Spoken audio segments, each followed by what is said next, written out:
আওয়ামী লীগের ভাই বোনেরা, আসসালামু আলাইকুম। যথেষ্ট পরিমাণ ভিডিওটা শেয়ার করবেন এবং প্রত্যেকটা মুজিব সৈনিকের ভিডিওটা পৌঁছে দিবেন।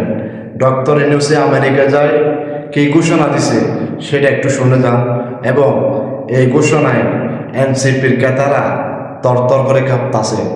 কি ঘোষণা দিছে কথাগুলা পুরো ভিডিও দেখে নেবেন। জয় বাংলা, জয় বঙ্গবন্ধু। বাপরে, ডক্টর মোহাম্মদ ইউনূস তো একটা বিশাল ঘোষণা দিচ্ছেন। সেটা হচ্ছে যে কোনো সময় আওয়ামী লীগের কার্যক্রম সচল করা হতে পারে যে কোনো মুহূর্তে। তার মানে নির্বাচন থেকে আওয়ামী লীগকে বাদ দেওয়া সম্ভবত যাবে না। আমার যেটা ধারণা করি, এইটা পশ্চিমারা চায় না, গণতন্ত্র বিশ্ব এটা সাপোর্ট করবে না যে আওয়ামী লীগ নির্বাচন থেকে দূরে সরে যাবে, আওয়ামী লীগের রাজনৈতিক কার্যক্রম চলবে না। এখন কোন ফরম্যাটে যাবে বা এই নির্বাচনে যাবে কিনা, না গেলেও যাতে রাজনীতি তারা ভবিষ্যতে করতে পারে, তার একটা নিশ্চয়ই কোনো একটা আলাপ আলোচনা চলছে, যেটা এখনো প্রকাশ্যে আসে নাই।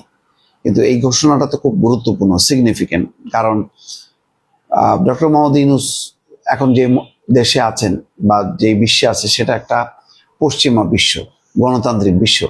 সেখানে যে কিন্তু বলতে পারে না যে কোনো রাজনৈতিক